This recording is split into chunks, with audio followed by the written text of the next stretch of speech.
Hello everyone. इस अंक में हम कवि रसखान के द्वारा लिखे गए सवैये पर आधारित अर्थ ग्रहण संबंधी प्रश्न और उत्तरों पर चर्चा करेंगे। एक ही सवैया यहाँ मैंने लिया है, परंतु प्रश्न और उत्तर अन्य सवैयों पर भी आधारित है। या लकुटी अरुकामरिया पर से आरंभ होता है, कौटिक एकल दौत के धाम करील के कुंजन ऊपर वारों पर आधारित पहला प्रश्न है, कवि श्री कृष्ण का सानिध्य पाने के लिए किन किन भौतिक सुखों को त्यागने के लिए तैयार हैं। कवि श्री कृष्ण का सानिध्य पाने के लिए नाना प्रकार के सुख सुविधाएं, तीनों लोकों के साम्राज्य का सुख, 8 सिद्धियां, 9 निधियां, सभी तरह के वैभव, करोड़ों करोड़ों सोने चांदी के महल आदि सभी तरह का सुख त्यागने के लिए तैयार हैं। वो केवल और केवल अपने आराध्य भगवान श्री कृष्ण का सानिध्य पाना चाहते हैं। काव्यांश पर आधारित सेकंड क्वेश्चन है, कवि ब्रज के वन, बाग और तालाब को क्यों देखना चाहते हैं। कवि को कृष्ण और उनसे जुड़ी हर वस्तु से विशेष स्नेह है, लगाव है, आसक्ति है। इसीलिए उन वस्तुओं से कृष्ण की यादें, क्योंकि उन सब वस्तुओं से कृष्ण की यादें जुड़ी हुई हैं और ऐसी वस्तुओं को देखने से, छूने से कवि को कृष्ण की निकटता का अनुभव होता है, उनके सानिध्य का आभास होता है। इसीलिए कवि रसखान ब्रज के वन, बाग, तालाब आदि सभी को बार बार और निरंतर निहारना चाहते हैं, देखना चाहते हैं।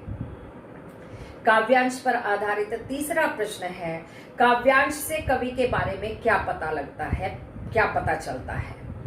काव्यांश को पढ़कर कवि के विषय में यह पता चलता है कि वे श्री कृष्ण के अनन्य भक्त हैं और वे भगवान श्री कृष्ण को अपना इष्ट, अपना आराध्य मानते हैं। इसीलिए वे कृष्ण से जुड़ी हर वस्तु से समीपता पाना चाहते हैं, उसका सानिध्य पाना चाहते हैं। इसीलिए उन्होंने बार बार कहा है कि मैं मनुष्य बनूं, पशु बनूं, पक्षी बनूं, पर्वत पत्थर बनूं, किसी भी रूप में मैं ब्रज के गोकुल ग्राम में जन्म लेना चाहता हूँ। वन, बाग, तालाब, उन सबको निहारने के पीछे भी केवल एक यही कारण है कि उन सबको देखने से श्री कृष्ण की उन्हें अनुभूति होती है, उनका सानिध्य प्राप्त होता है।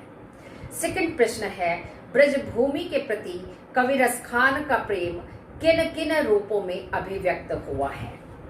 कवि अगले जन्म में मनुष्य के रूप में जन्म लेकर ब्रज में ग्वाले के रूप में जन्म लेना चाहता है, ताकि उन ग्वाल बालों के संग वो बसे और गायें चराने जाए, जिनके साथ कवि श्री कृष्ण ने रास रचाए थे या गायें चराई थी। वह पशु के रूप में जन्म मिलने पर नंद बाबा की गाय के रूप में जन्म लेना चाहते हैं, जिन्हें कवि श्री कृष्ण ने चराया था एक चरवाहे के रूप में। वह उसी गोवर्धन पर्वत का पत्थर बनना चाहते हैं, उसका अंश बनना चाहते हैं, जिसे श्री कृष्ण ने, पुरंदर ने अपनी उंगली पर धारण किया था। वे पक्षी बनकर उस कदम्ब की डाल का पक्षी बनना चाहते हैं, जिस पर बैठकर श्री कृष्ण बंसी बजाया करते थे। और ब्रज के वन, बाग और तालाब सबका सौंदर्य वो लगातार अपनी आंखों में, हृदय में भरना चाहते हैं, क्योंकि उससे उन्हें अपने आराध्य, अपने इष्ट देव भगवान श्री कृष्ण का सानिध्य प्राप्त होता है, उसकी अनुभूति होती है। नेक्स्ट क्वेश्चन है, भाव स्पष्ट कीजिए। माई रिवा मुक्की मुस्कानी सवारी न जय न जय न जय।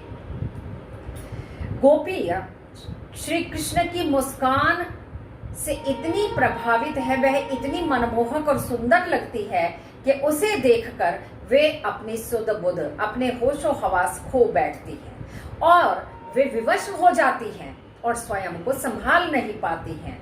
अर्थात कहने का तात्पर्य है कि गोपियां श्री कृष्ण के प्रति पूर्ण रूप से समर्पित हो जाती हैं और उनका जो भी काम जहां पड़ा होता है, बल्कि उनकी गायें जो चराने लेकर जाती वो ज्यों का त्यों छोड़कर वो उस ओर खींची चली जाती हैं जहां बैठकर श्री कृष्ण बंसी बजा रहे होते थे। नेक्स्ट क्वेश्चन है, गोपी श्री कृष्ण की मुरली को होठों पर क्यों नहीं रखना चाहती हैं? गोपियां श्री कृष्ण की मुरली अपने होठों से इसलिए नहीं लगाना चाहती हैं क्योंकि उन्हें ऐसा लगता है कि उस मुरली के कारण ही श्री कृष्ण उनसे दूर जाया करते थे। अर्थात कहने का तात्पर्य है कि कृष्ण और गोपियों के बीच उनकी दूरी बढ़ाने वाली वह मुरली ही थी, वह बाधा यानी बाधक का कार्य करती थी वह मुरली। इसीलिए वे कृष्ण का चूंकि सामीप्य पाना चाहते हैं, उनका निकटता पाना चाहते हैं, सानिध्य पाना चाहती हैं, तो इसीलिए वो उस मुरली को बाकी स्वांग रचने के लिए तैयार हैं, परंतु मुरली धारण करने के लिए तैयार नहीं है, क्योंकि वो कृष्ण और उनके बीच की बाधा होने लगती है, दूरी का कारण लगती है। नेक्स्ट क्वेश्चन है, गोपी कानों में उंगली क्यों रखना चाहती है? गोपियां कानों में उंगली इसलिए रखना चाहती हैं ताकि जब कृष्ण बंसी बजाएं और उसकी मधुर मदहोश कर देने वाली ध्वनि स्वर सुनाई दे तो वो उनके कानों तक न जाए, क्योंकि जब वह स्वर मधुर ध्वनि उनके कानों में पहुंचती है तो वो अपने होशो हवास खो बैठती हैं, अपनी सुध बुध खो बैठती हैं और उन्हें किसी तरह की कोई सुध नहीं रहती है, अपने आप को वो विवश पाती हैं। सभी तरह की लोक मर्यादाएं त्याग कर वो उस ओर खींची चली जाती हैं जहां श्री कृष्ण बंसी बजा रहे होते हैं। नेक्स्ट क्वेश्चन है और आज का अंतिम प्रश्न भी है, श्री कृष्ण की मुरली की धुन सुनकर तथा उनकी मुस्कान से गोपियों की मनोदशा कैसी हो जाती है?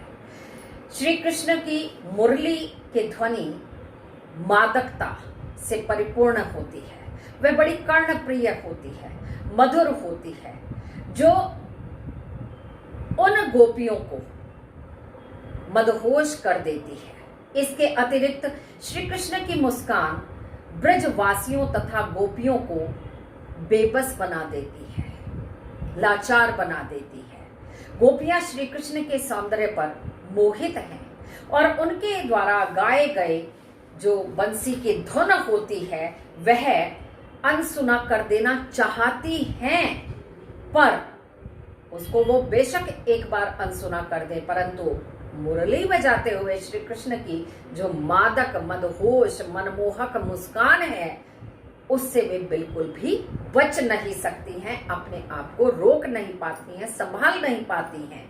वे श्री कृष्ण की उस मुस्कान के सामने स्वयं को बेबस लाचार महसूस करती हैं और उस ओर वे खिंची चली जाती हैं। सो स्टूडेंट्स, इस अंक में यहीं तक, अगले अंक में नए विषय के साथ आपके समक्ष आऊंगी। Take care, thank you.